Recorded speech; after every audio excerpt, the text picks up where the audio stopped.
What is going on, everybody? Welcome back to 10 in the Pit.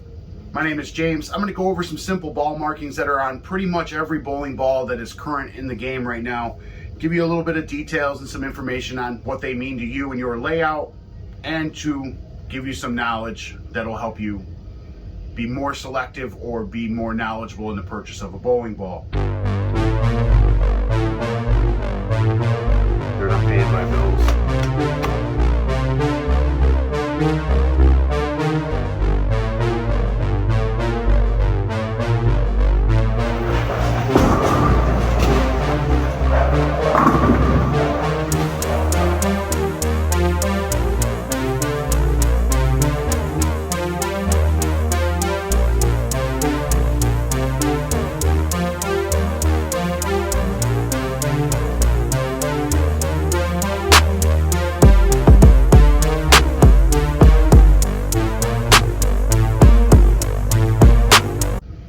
So the first marking, we're just going to jump right in here. This marking right here is called your pin. This pin dictates the top and center of the core. You have your CG, which is your center of gravity, or your CG. And then you have your mass bias when it's an asymmetrical ball. You have all three of these on an asymmetrical ball. Now, when you go to purchase a bowling ball, you will notice on certain things, like your pin length is 2.4 on this ball. Your top weight's 2.4 ounces. It tells you your RG, your differential, and your mass bias, all right on the box. So when you go to purchase your ball, you always wonder what the pin length is, or a lot of people do. So your pin length on your box is telling you what your pin distance from the center of your pin to your CG, your center of gravity.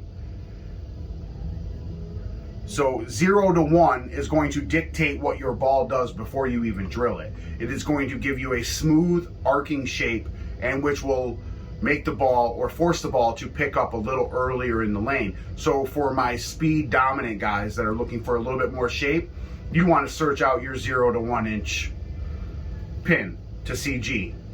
That'll help you lay out a ball to give you more shape. So your most common and most versatile are your 2 to 3 and 3 to 4 inch pins. Now, if you want more of a hockey kick or a hockey stick shape in the back end, you're going to look for a 4+ pin.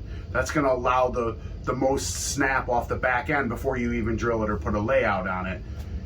It will dictate its shape. So when you pair that with a layout that you choose with or go with your bowling ball, you don't want to get a 0 to 1 inch pin and try to make it long and angular. You want to kind of complement your pin placement. That is why when you purchase a bowling ball online and you have the option to choose your pin length, hopefully you understand what you are choosing when you choose it. So 0 to 1 is going to be a smooth arcing early reading ball. 2 to 4 is going to be your most versatile area. That's what a lot of pro shops carry. And then your 4+ is going to give you your more angular back end and more aggressive off of the spot without any holes in the ball. Now, your center of gravity today, besides what I just told you, pretty much means absolute nothing nowadays. Back in the day, it was really important on the way you laid out a bowling ball, but nowadays, it doesn't really matter. Your mass bias here shows where the imbalance of the core is, or the off-centered portion of the core. This will allow us or help us dictate the shape at the break point with our layout.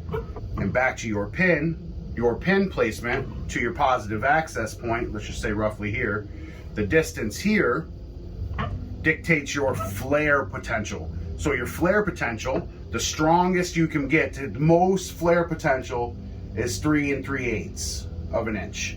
That gives you the maximum flare potential on a bowling ball. If you work away from 3 3/8 of an inch to 6.5 or 6 3/4, you reduce your flare potential. Or if you go from 3 3/8 to 0 inches, you reduce your flare potential. Your max flare potential is 3 3/8 of an inch. So on an asymmetrical ball, let me just recap.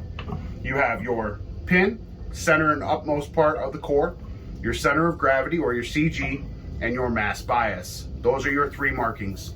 on an asymmetrical bowling ball. Using the new Storm IQ, let me show you some of the markings on a symmetrical bowling ball. So your pin shows you the top and center of your core position. Then you have your CG, which is this little dot right here inside of the little weird shape that Storm uses. So that is your center of gravity. And if you roll the ball down, you'll notice there is no mass bias on this ball because this ball is a symmetrical chord ball. Now, just to give you some details and some information, the difference between a symmetrical chord ball and an asymmetrical chord ball, your symmetrical chord ball is going to be a little bit more smoother off of the friction spot than your asymmetrical chord, just for pure science, not getting cover stock and everything else involved, but just for the motion, you will get a more angular motion off of the friction spot with an asymmetrical chord than you will with a symmetrical chord ball. But once you put surface and everything else back into play, it changes everything. So once again, your pin length on your CG, from your CG to your pin placement, is on a symmetrical ball box as well, so you can understand what you are looking at there as well. Hopefully this didn't confuse you any more than I intended, and hopefully this educated you a little bit more, and so you will be able to understand what you are looking at when you are looking at a ball in a box when you are ordering off of an online store or site. You can choose your 0 to 1 if you are looking for the smoothest, earliest hooking bowling ball. If you want more of a hockey kick, you can get a 4+. But just remember, the layout is only a fine tool. It's a finesse tool to what the ball is already designed to do. So keep that in mind when you are trying to build your arsenal and put things into your bowling bag. You can't make a ball do what it isn't designed to do. The layout is only a finesse tool. So, thanks for swinging by and checking out the video. I appreciate it. If you would, hit the like, subscribe, post notification bell, and don't forget to hit the link in the description. Check out Bowlify. Save yourself a couple of bucks with the URL link and the discount code that is in the description. Thank you all for stopping by 10 in the Pit, and I hope you all have a great day.